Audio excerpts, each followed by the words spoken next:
I know what Jesus would say to the billionaires, and it would end homelessness and hunger worldwide. And yes, I've got the receipts. Hi, I'm Jeremy. I'm a deep skeptic, also a pastor. If you don't really care about the Jesus stuff and you just want the receipts, those are at the end. But first, let's hear what Jesus would say to them. There's this moment in the Jesus story where a rich man comes up to Jesus. And for those of you who like Bible chapters, it's Matthew 19, Mark 10, and Luke 18. Yeah, all three of them have this story. Anyway, the rich man comes up to Jesus and he says, "What should I do to inherit eternal life?" Now, this wasn't an unusual question. In fact, this was an issue that was hotly debated in the time of Jesus, a divisive issue that sort of separated different groups.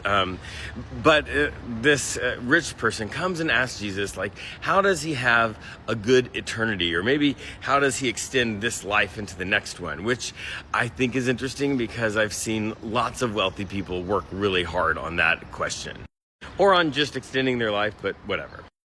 But the guy asking Jesus this question is Jewish, and so Jesus responds and says, "Well, you know what you have to do, right? You've got the law and the prophets, and follow the law, right? Don't eat pork, all of that stuff. Oh yeah, and don't lie, right? Don't envy, all of those kinds of things."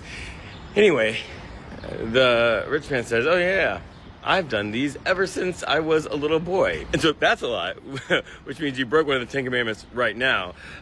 But this is a common problem throughout history with wealthy people. They surround themselves either intentionally or because of their circumstances with people who just say yes, who tell them that they are right, who act as if they are holier, better, or smarter than they are. And so I am sure that everybody in this person's world would say the same thing to him if he asked, like, "Have I ever done anything wrong?" They're like, no, you've always followed the law and the prophets. So then Jesus says, "Okay, well then one more thing. Sell everything you have and give it to the poor," which is completely in line with these laws and prophets that Jesus told him to follow. You're not supposed to be greedy. You're supposed to share your wealth, and you're supposed to take care of the poor. And then it says that when the man heard this, he became sad because he was extremely rich. So I think that's what Jesus would say. I think he'd say, "Sell everything you have and give it to the poor." And here's the thing, if they did that, we could end homelessness and world hunger. And I said I've got the receipts, and I do. It's estimated about 150 million people are unhoused worldwide. So if you wanted to buy a house for each of those 150 million people, and you use sort of a mid-range estimate of how much that would cost, because it's cheaper in some parts of the world and more expensive in other parts of the world, that would end up being about $3.5 trillion. Now, if the millionaires or the billionaires sold everything they had, used all of their collective wealth, it would only take the top 11 billionaires to completely end homelessness. But that seems unreasonable because, they're not going to sell everything. So let's just imagine they took Jesus's advice by half, and we only utilized half of their wealth.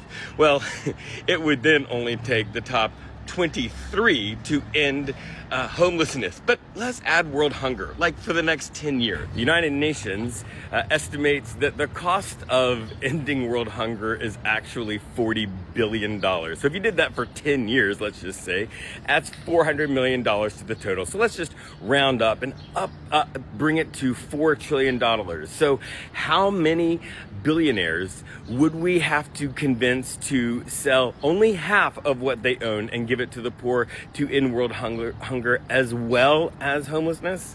The top 46. We don't even need 100 billionaires to do that. We don't even need 100 billionaires to have Jesus say, "Sell everything you have and give it to the poor," and then only do half.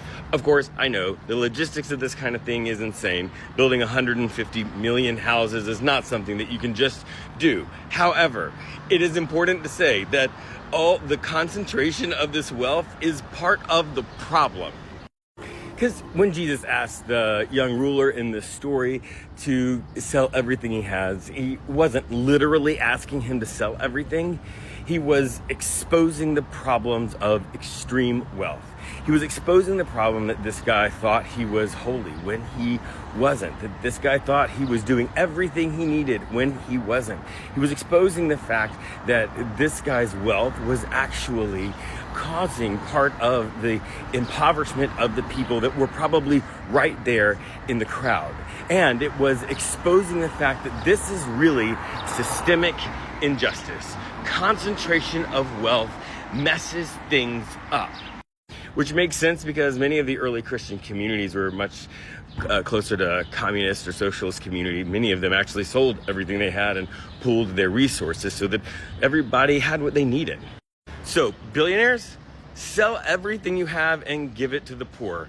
The world would be a much better place, and you probably have a much more accurate self-understanding.